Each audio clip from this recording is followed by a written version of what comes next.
Very good morning to all my students. So today we are going to discuss cloning vectors.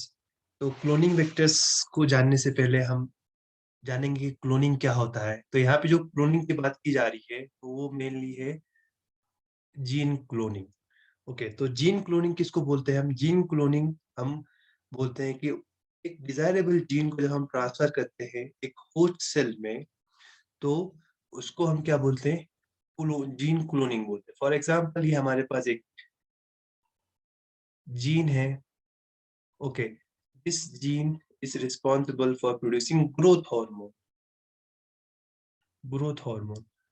हम इसी gene को क्या करना चाहते हैं? इसी जीन को हम इंसर्ट करना चाहते हैं किसी दूसरे होस्ट सेल में। ओके, ये एक होस्ट सेल है, अगर हम वहां पे इसको इंसर्ट करना चाहते हैं और ये जो जीन है जो रिस्पॉन्सिबल है ग्रोथ हार्मोन के लिए, यहाँ पे इंसर्ट हो गया। इंसर्ट होने के बाद उस होस्ट सेल में जाके वो ग्रोथ हार्मोन प्रोड्यूस कर रहा है, तो उस प्रोसेस को हम क्या बोलते हैं? जीन क्लोनिंग बोलते हैं। अगर हम इंग्लिश में इसका डेफिनेशन लिखेंगे तो हम ऐसा बोल सकते हैं, gene cloning deals with the transfer of the desirable gene into a host cell. ठीक है, एक डिजायरेबल जीन, जिस जीन की हमें जरूरत है, जिस प्रोटीन की हमें जरूरत है, अगर उस जीन को हम एक पर्टिकुलर सिस्टम से दूसरे किसी होस्ट सेल में हम इंसर्ट कर रहे हैं और वहां पे इसका प्रोडक्शन करा रहे हैं, तो उसको हम क्या बोलते हैं? जीन क्लोनिंग बोलते हैं। ओके, और जिस सेल में या जिस ऑर्गेनिज्म में हम उस डिजायर्ड जीन को ट्रांसफर कर रहे हैं, फॉर एग्जाम्पल हमने इस वाले सेल में हमने इस ग्रोथ हार्मोन को ट्रांसफर कर दिया, तो उस सेल को हम क्या बोलते हैं? होस्ट सेल बोलते हैं। और जहां से हमने डिजायरेबल जीन को लिया उसको हम क्या बोलते हैं? Donor cell. तो ये जो यहाँ पे मैंने आपको बताया जो ये प्रोसेस है, इस तरीके से हम डिजायरेबल जीन को एक होस्ट सेल में जाके इंसर्ट करते हैं और होस्ट सेल में जाके वो जो हमारा डिजायरेबल जीन है वो एक्सप्रेस होता है। That is not easy. दिखता दिखता वो बोलने में इजी है, but it is not that easy. तो डायरेक्टली हम ऐसा नहीं कर सकते, डिजायरेबल जीन को हम यहाँ पे डायरेक्टली इंसर्ट कर देंगे, ऐसा नहीं। उसके लिए एक व्हीकल चाहिए। ठीक है, व्हीकल चाहिए जिसको हम क्या बोलते हैं? वेक्टर बोलते हैं। कौन सा वेक्टर बोलते हैं हम? क्लोनिंग वेक्टर बोलते हैं। ओके, सो जो डिजायर्ड जीन है इसको हम डायरेक्टली इंट्रोड्यूस नहीं कर सकते हैं एक होस्ट सेल में। ठीक है, ये हमारा डिजायरेबल जीन है, तो हम डायरेक्टली इस होस्ट सेल में हम इसको डायरेक्टली इंसर्ट या ट्रांसफर नहीं कर सकते। Okay, तो because the desired gene does not carry the origin of replication, क्योंकि उस डिजायर्ड जीन में, जो डिजायर्ड जीन है उसके पास वो रेप्लिकेशनरी मशीनरीज नहीं होते हैं, या उसमें वो ओरिजिन ऑफ रेप्लिकेशन नहीं होता है जिससे इसका रेप्लिकेशन हो किसमें? होस्ट सेल में। तो इसीलिए उसको एक व्हीकल चाहिए, एक अ, सवारी सवारी नहीं बोल सकते हैं, एक सोर्स चाहिए जिसपे वो, जिसके अंदर वो बैठ के होस्ट सेल में एंटर हो। देन होस्ट सेल में एंटर होने के बाद उस व्हीकल का रेप्लिकेशनरी मशीनरी यूज करके फिर वहां पे उसका रेप्लिकेशन स्टार्ट हो या उसका ट्रांसक्रिप्शन स्टार्ट हो। तो उसी वेक्टर को या उस व्हीकल को हम क्या बोलते हैं? क्लोनिंग वेक्टर बोलते हैं। ओके, सो यहाँ पे आप देख सकते हैं sorry, the molecular analysis of DNA has been made possible by the cloning of DNA. The two molecules that are required for a cloning are the DNA to be cloned and a cloning vector. ठीक है, तो जो cloning के लिए हमें जो चाहिए चीजें, तो सबसे इम्पोर्टेंट है, एक हमें डीएनए चाहिए जो हमारा डिजायर्ड डीएनए जिसको हम बोलते हैं। ठीक है, जिसकी हमें जरूरत है, जिसको हम ट्रांसक्राइब करना चाहते हैं, और एक क्लोनिंग वेक्टर। ठीक है, जिसमें हम उस हमारे डिजायर्ड डीएनए को क्या करेंगे? इंसर्ट करेंगे, ताकि वो क्लोनिंग वेक्टर जाके होस्ट सेल में जाके वहां पे एक्सप्रेस हो जाए। ओके, सो देखो यहाँ पे लिखा हुआ है, a cloning vector is a small piece of DNA taken from a virus या a plasmid or the cell of a higher organism that can be stably maintained in an organism. ठीक है, तो क्लोनिंग वेक्टर क्या होता है? एक small piece of DNA है। ठीक है, जिसको हमने लिया है कहाँ से? या तो हम वायरस से ले सकते हैं, ठीक है, जैसे कि बैक्टीरियोफेज से हम ले सकते हैं, फेज लैम्डा है। प्लाज्मिड से हम ले सकते हैं, जैसे कि बहुत सारे बैक्टीरिया से जिसमें एक्स्ट्रा क्रोमोसोमल मटेरियल भी रहता है जिसको हम क्या बोलते हैं, प्लाज्मिड बोलते हैं, तो वहां से भी हम ले सकते हैं। और the cell of the higher organism, एक हायर ऑर्गेनिज्म के सेल से भी हम डीएनए ले सकते हैं। Okay, that can be stably maintained in an organism, जिस जो दूसरे होस्ट सेल में जाके स्टेबली वो मेंटेन हो सकता है, उसमें वो कैपेबिलिटी हो। ठीक है, तो हम क्या बोलते हैं, क्लोनिंग वेक्टर। और साथ साथ में उस क्लोनिंग वेक्टर में हम एक फॉरेन डीएनए या जो हमारा डिजायर्ड डीएनए फ्रेगमेंट है उसको इंसर्ट कर सके फॉर क्लोनिंग पर्पसेस। ठीक है, ताकि जो हमारा फॉरेन डीएनए है या जो हमारा डिजायर्ड डीएनए है उसको हम उस क्लोनिंग वेक्टर में डाल के फिर हम उस क्लोनिंग वेक्टर को किसी होस्ट सेल में जब हम इंसर्ट करेंगे तो होस्ट सेल में जाके वो वहाँ पे एक तो प्रॉपरली वो स्टेबल हो जाए और साथ साथ में जो हमारा डिजायर्ड डीएनए है उसका भी एक्सप्रेशन वहाँ पे हो, तो उसको हम क्या बोलते हैं, क्लोनिंग वेक्टर बोलते हैं। ओके, तो जो most of the vectors are genetically engineered, तो मोस्ट ऑफ द वेक्टर हम यूज करते हैं वो क्या होते हैं, जेनेटिकली इंजीनियर्ड होते हैं। Okay, so the cloning vector is chosen according to the size and type of DNA to be cloned। तो जो हमारा डीएनए डिजायर्ड डीएनए है जो हम इंसर्ट करने वाले हैं उस डीएनए के अकॉर्डिंग हम चूज करते हैं किसको, क्लोनिंग वेक्टर को। ओके, सो अब यहाँ पे देख सकते हैं the vector therefore contains feature that allow for the convenient insertion or removal of DNA fragment in or out of the vector। जो क्लोनिंग वेक्टर है उसमें कुछ ऐसे फीचर्स होने चाहिए, ठीक है, जो उसको एक क्लोनिंग वेक्टर बनाता हो। ऐसे नहीं, कोई भी डीएनए ऐसे क्लोनिंग वेक्टर की तरह बिहेव नहीं करता है, उसमें वो कुछ फीचर्स होने चाहिए जो वो उसको क्लोनिंग वेक्टर बनाता है। जैसे कि यहाँ पे उन्होंने लिखा हुआ है कि जो हमारा फॉरेन डीएनए है वो उसमें इंसर्ट हो, उसके पास वो कैपेबिलिटी हो और उसी डीएनए को बाहर भी निकाल। फॉर एग्जांपल देखो यहाँ पे इंसर्ट हो रहा है और यहाँ से वो रिमूव भी हो सकता है। तो अगर उस क्लोनिंग वेक्टर में वो कैपेबिलिटी है या उस डीएनए में वो कैपेबिलिटी है तो वो क्लोनिंग वेक्टर बन सकता है। Okay, then and the foreign DNA with the restriction enzyme and then ligating the fragments together। Okay, तो जैसे कि ये हमारा क्लोनिंग वेक्टर है, ये हमारा डिजायर्ड डीएनए है। ओके, डिजायर्ड डीएनए को मैं दूसरे कलर से बनाता हूँ,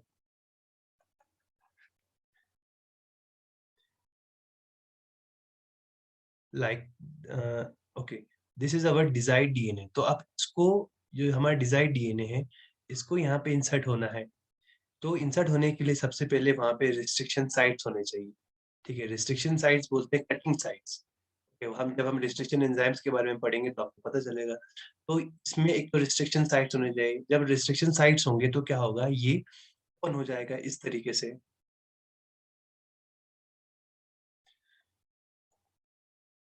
लाइक यहाँ बनाता हूँ मैं, ये इस तरीके से ओपन हो जाएगा। जैसे ये ओपन होगा तो हमारा जो डिजायर्ड डीएनए है this it will enter into the opening sites. ठीक है, और ये हमारा डिजायर्ड डीएनए है, डिजायर्ड डीएनए, और this is the cloning vector. तो इसमें क्लोनिंग वेक्टर में वो कैपेबिलिटी होनी चाहिए कि वो डीएनए को इंसर्ट भी कर सके और वहां से रिमूव भी कर सके। Okay, so after a DNA fragment has been cloned into a cloning vector, it may be further sub-cloned into another vector designed for specific use। तो अगर हमने एक बार इसको यहाँ पे क्लोन कर दिया तो हम दूसरे क्लोनिंग वेक्टर्स में भी उसी डीएनए को क्या कर सकते हैं, सब क्लोन कर सकते हैं। Okay, so why cloning vector, हम क्यों क्लोनिंग वेक्टर को यूज करते हैं? तो क्लोनिंग वेक्टर क्या होता है, देखो, is used as a vehicle or to artificially carry foreign genetic material into another cell where it can be replicated and expressed। तो फॉर एग्जांपल यहाँ पे एक दरिया है, तो आपको ये यहाँ पार करना है तो आप कैसे करोगे, और नदी है तो आप कैसे पार करोगे। ठीक है, और फॉर एग्जांपल यहाँ पे एक शिप भी होगा तो आप सिंपली इस शिप में बैठोगे फिर पार करोगे।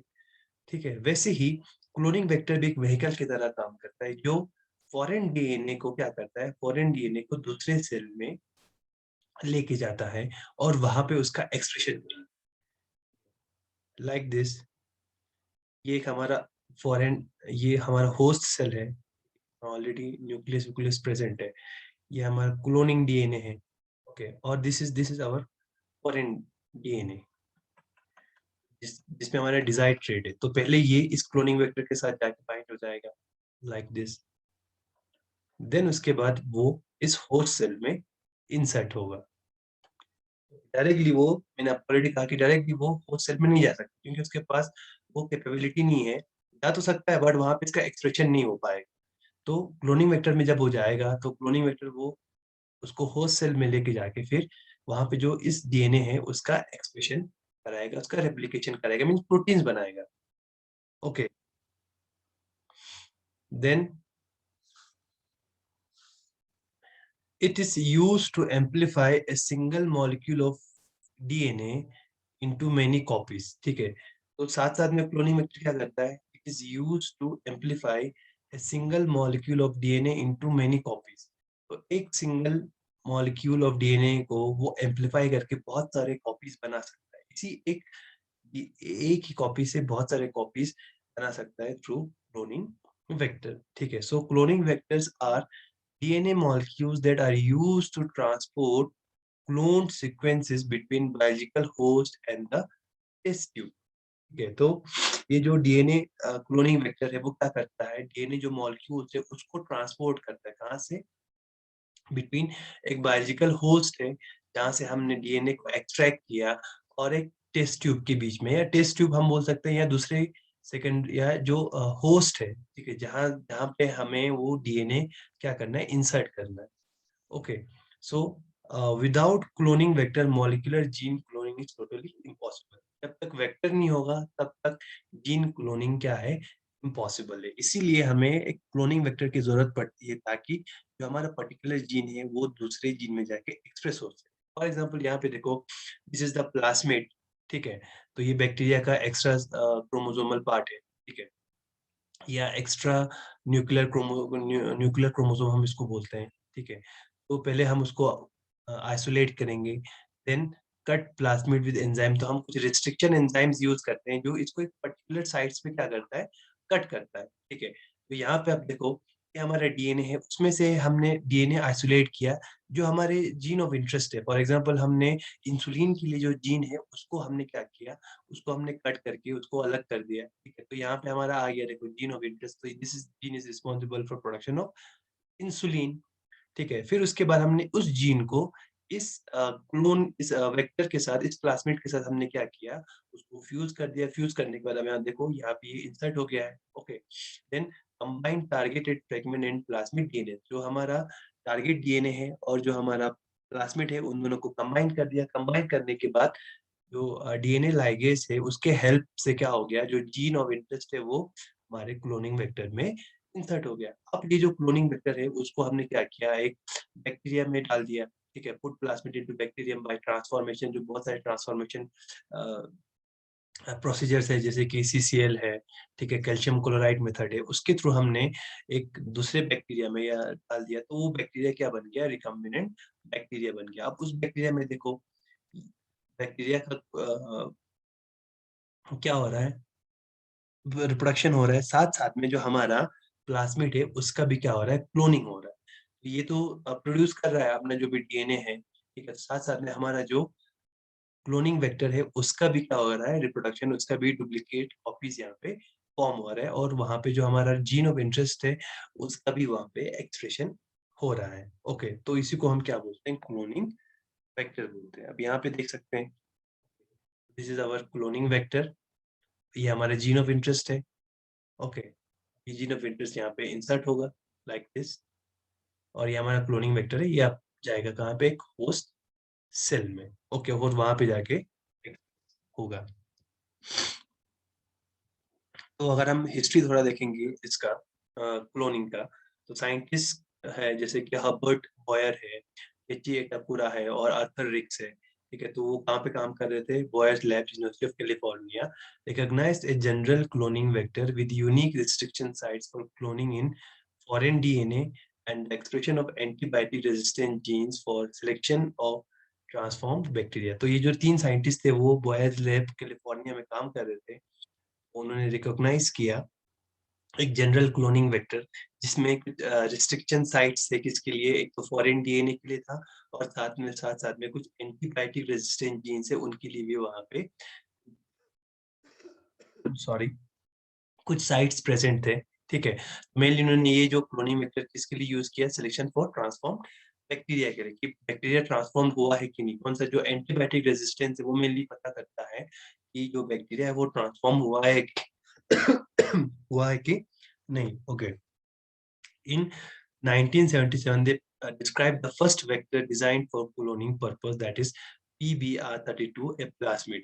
सबसे पहले उन्होंने पहला जो फर्स्ट वेक्टर उन्होंने डिस्क्राइब किया था वो किया था 1977 में और उन्होंने उसका नाम दिया था PBR322, that was a plasmid. Okay, तो क्लोनिंग वेक्टर से बहुत सारे टाइप्स है, प्लास्मिड है, फेजमिड है, कॉस्मिड है, बैक्टीरियोफेजेस है।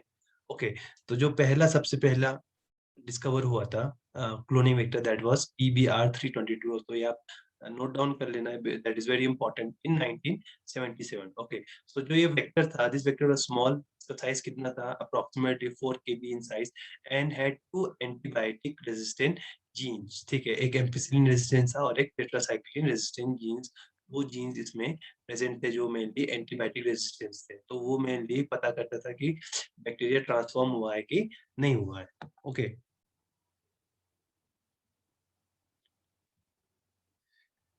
सो एक क्लोनिंग वेक्टर के क्या-क्या फीचर्स होने चाहिए?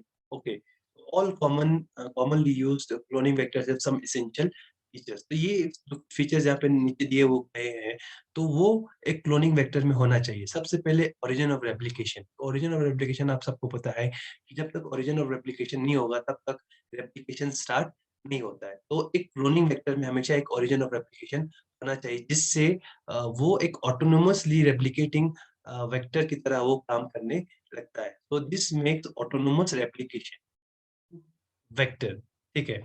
तो अगर ओरिजिन ऑफ रेप्लिकेशन उसके पास होगा, तो वो उसमें रेप्लिकेशन ऑटोमेटिकली हो जाएगी। ओके, सो और ORI is a specific sequence of nucleotide from where replication starts. ये तो आपको पता है कि ओरिजिन ओआरआई क्या होता है, जहाँ से मेनली रेप्लिकेशन स्टार्ट हो जाता है। तो when foreign DNA is linked to the sequence along with vector replication, foreign DNA also start replicating within host cell। तो जब हमारा फॉरेन डीएनए या जो डिजायर्ड डीएनए हम चाहते हैं, तो जब वो हमारे क्लोन के साथ जुड़ जाता है, ठीक है? तो जो फॉरेन डीएनए है वो भी साथ-साथ में रेप्लिकेशन शो करने लगता है हमारे क्लोनिंग वेक्टर के साथ। ओके, तो ये सबसे इम्पोर्टेंट है, ओरिजिनल रेप्लिकेशन होना चाहिए। दूसरा, क्लोनिंग साइट्स, ठीक है? So cloning sites is a place where the vector DNA can be digested and desired DNA can be inserted by the same restriction enzyme। तो क्लोनिंग साइट्स होना दूसरा important part है, ठीक है? तो क्लोनिंग साइट्स क्या होते हैं? क्लोनिंग साइट्स वो साइट्स होते हैं जहाँ पे एक रिस्ट्रिक्शन एंजाइम्स उसको काट देता है, काटने के बाद वो ओपन हो जाता है, ओपन होने के बाद जो फॉरेन डीएनए है वो उस जगह पे इंसर्ट हो जाता है। फॉर एग्जांपल ये मैं आपको बना देता हूँ। दीज़ ये जो 2 मैंने हिस्से बनाए, these are the restriction sites है जिसको हम क्लोनिंग साइट्स बोलते हैं, ठीक है?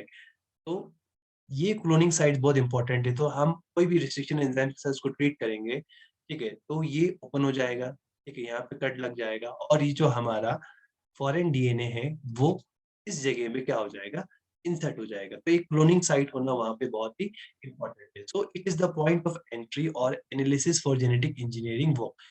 ये जो क्लोनिंग साइट है, वो क्या है, एक पॉइंट ऑफ एंट्री है जहाँ पे हमारा फॉरेन डीएनए इंसर्ट होगा।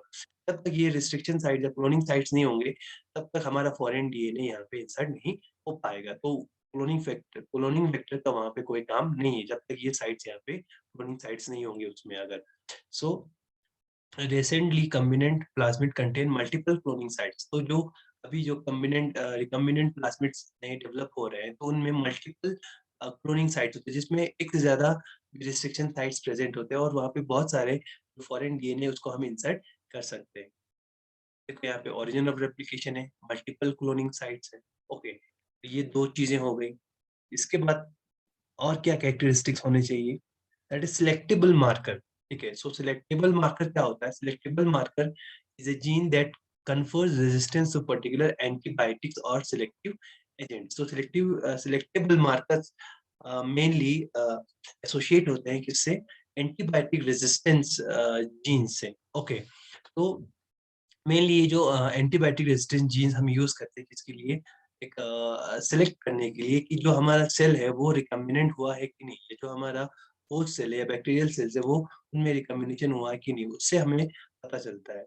Okay, so that would normally kill the host cell or prevent its growth। अगर उसमें, अगर हम फॉर एग्जांपल ये हमारा क्लोनिंग वेक्टर है, यहाँ पे हमने फॉरेन डीएनए डाल दिया और यहाँ पे for example this is ampicillin resistance, this is tetracycline resistance, और अगर हमने उसको एक बैक्टीरिया में डाल दिया, बैक्टीरिया में डालने के बाद उस बैक्टीरिया को हमने इस कल्चर मीडियम में ग्रोथ किया जहाँ पे एम्पिसिलिन या टेट्रासाइक्लिन दोनों प्रेजेंट है, तो जिस बैक्टीरिया में ट्रांसफॉर्मेशन हुआ है तो उसकी यहाँ पे डेथ हो जाएगी, और जिस बैक्टीरिया में ट्रांसफॉर्मेशन नहीं हुआ है तो वो बैक्टीरिया वहाँ पे सॉरी, जिस बैक्टीरिया में ट्रांसफॉर्मेशन हुआ है वो वहां पे सरवाइव कर जाएगा, और जिस बैक्टीरिया में हमारा क्लोनिंग वेक्टर एंटर नहीं हुआ है तो वो बैक्टीरिया वहां पे उसकी डेथ हो जाएगी। ठीक है, तो इससे हम पता लगा सकते हैं कि ये बैक्टीरिया है, ये बैक्टीरिया इसमें ट्रांसफॉर्मेशन हुआ है और इस बैक्टीरिया में ट्रांसफॉर्मेशन नहीं हुआ, तो हम इजीली सेलेक्ट कर सकते हैं। तो ये मेनली सिलेक्टेबल मार्कर की तरह काम करता है, तो ये होना चाहिए किसमें? Cloning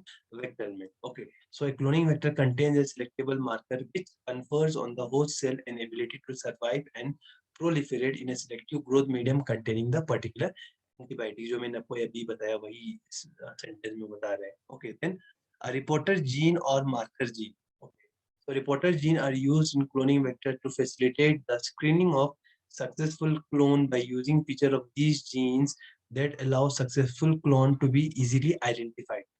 Such feature present in cloning vector is used in blue white selection। तो कुछ रिपोर्टर जीन्स या मार्कर जीन्स भी उस क्लोनिंग वेक्टर में होना चाहिए। ठीक है, जो मेनली क्या करता है? फैसिलिटेट करता है कि वहाँ पे रिकम्बिनेशन हुआ है कि नहीं हुआ है। ठीक है। तो जब हम आगे सिलेक्शन पढ़ेंगे, सिलेक्शन ऑफ रिकम्बिनेंट, तो पता चलेगा किस तरीके से ये जो रिपोर्टर जीन या मार्कर जीन है वो हेल्प है। ओके, तो एडिशनल प्रॉपर्टीज क्या है इसके? तो अब यहाँ पे इस डायग्राम में आप देख सकते हैं, देखो, blue colour and white selection. ठीक है, तो हम यहाँ पे इजीली पता कर सकते हैं कि किस में रिकम्बिनेशन हुआ है और कौन से सेल्स में रिकम्बिनेशन नहीं हुआ है। ओके, तो आप यहाँ पे देख सकते हैं प्लास्मिड में पे देखो एक प्रमोटर है, देन यहाँ पे हमारा सिलेक्टेबल मार्कर है, एंटीबायोटिक रेजिस्टेंट जीन्स है, ओरिजिन ऑफ रेप्लिकेशन है, ये हमारे रिस्ट्रिक्शन साइट्स हैं, ये हमारा इंसर्टेड जीन है जहाँ पे हमने मेनली जो हमारा फॉरेन डीएनए उसको इंसर्ट किया है, यहाँ पे रिस्ट्रिक्शन साइट्स है, ये 5 प्राइम साइट्स हैं। ठीक है, these are some characteristics of cloning vector. तो एडिशनल प्रॉपर्टीज क्या है? It should be short and small, छोटा होना चाहिए और स्मॉल और बहुत ही कम सीक्वेंस होना चाहिए। कंपेटेबल विद होस्ट सेल, जो होस्ट सेल जिसमें हम इंसर्ट करने जा रहे हैं उसके साथ कंपेटेबल होना चाहिए। ठीक है, इनकम्पेटेबल विद अदर वेक्टर, दूसरे वेक्टर के साथ इनकम्पेटेबल होना चाहिए। Should become high in copy number, जब हम उसको होस्ट सेल में डालेंगे तो उसका जो कॉपी नंबर है वो इंक्रीज होना चाहिए। will be able to express itself utilizing the host machinery। तो ओरिजिनल रेप्लिकेशन होगा तो ऑटोमेटिकली है जो होस्ट मशीनरी है, रेप्लिकेशन मशीनरी, उसको यूज करके अपना जो कॉपी नंबर है वो इंक्रीज करने की उसमें कैपेबिलिटी होनी चाहिए। It should be able to move under two system. ठीक है, तो प्रोकैरियोट्स में भी वो काम करना चाहिए, यूकैरियोट्स में भी काम करना चाहिए। Okay, so these are some characteristics of cloning vectors। So we will discuss about types of cloning vectors tomorrow। Thank you।